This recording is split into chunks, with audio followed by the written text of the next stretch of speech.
Imposter syndrome.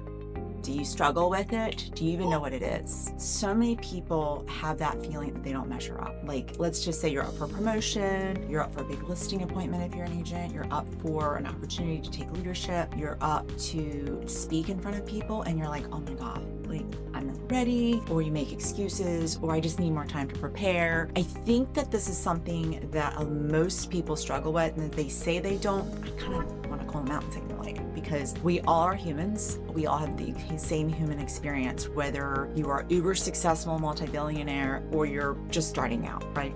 And so one of the things you have to think about is even people that are super confident, super well-spoken out there, you may think, oh my gosh, they don't struggle with this. There's no way they feel that way. But deep inside, where it's private thoughts, private conversation, we all have these negative things that can tend to sabotage us from success and growth. And I wanted to address this specifically because I asked in a Facebook message group for some great topics to address in these videos, because I really want this video channel, this YouTube channel, to really be geared towards women in business, and specifically in the real estate market, but it really applies to anybody running businesses. You could be in insurance, mortgage, small business, whatever have you, but things that are issues to women specifically in business and life are so fundamentally different than men. And I'm speaking about women born women. I don't want to get into all that whole political stuff. But anyways, I think the biggest thing is I wanted to address that. And I also go through that often. And I just spoke at a big stage at Summit, which is a place that I never thought I would ever speak at. So it's kind of weird that I had the opportunity to stand and do some question answers for audiences. And I was speaking off the cuff, so that was a little nerve-wracking, but exciting. And I was able to partner with my personal coach of 7 years. I don't coach with her anymore, but it was such a full circle moment for me. And that's why I wanted to talk about it. So here are the 3 top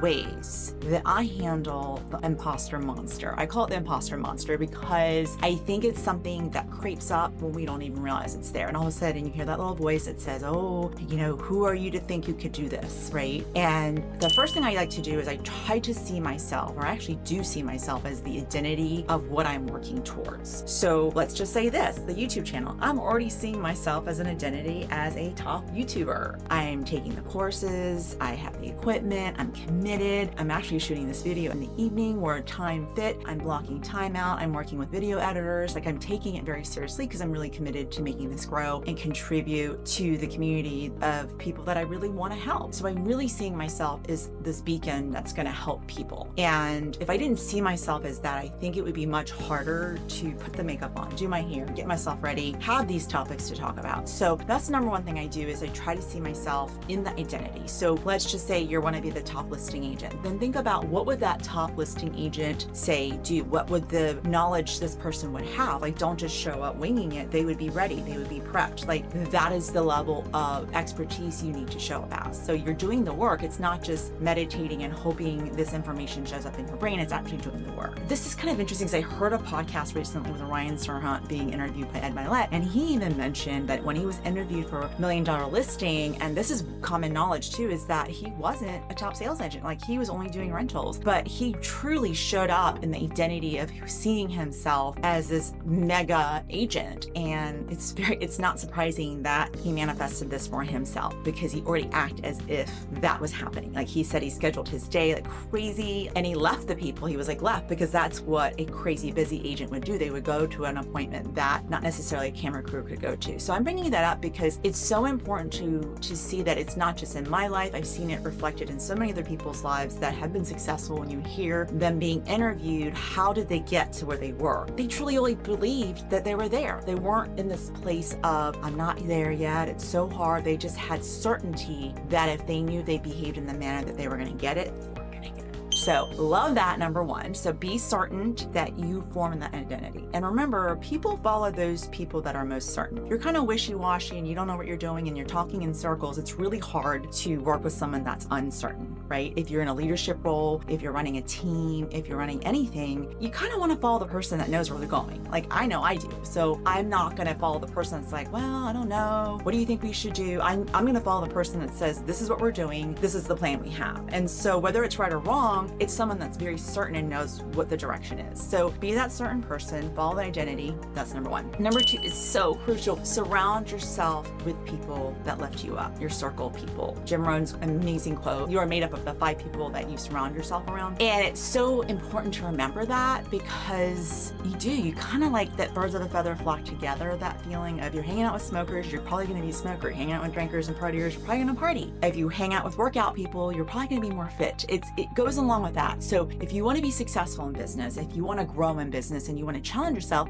hang out with business people. Hang out with people that are doing 10 times more business than you. Don't feel like just because you're the smallest person in the room that you don't deserve to be there. Anybody that's successful in business and life is going to look at someone that's not, and seeing them try to get into the room, showing up, doing the things, being consistent. They're going to look at that person and say, oh my God, that's amazing. They're going to help them. They're going to encourage them. They're not going to put them down because they're already successful. It's always the people that are not doing the work, the people that are saying, I'm going to do it one day. Maybe one day I'm going to do that. Or the people that just want to hate on people. They're the ones that criticize. They're the ones that are going to cut you down and be naysayers. And they're the ones that seem to affect your mentality and give you imposter syndrome. So don't surround yourself around those people. And if you have those little negative Nancy's, sorry if you're a Nancy, but if you have those negative people in your life or energy vampires, get them out, kick them out. You don't even have to be mean about it. You can just remove yourself from situations where it's not feeding you. I have intentionally put myself in circles that I have often felt like I should not be in that room.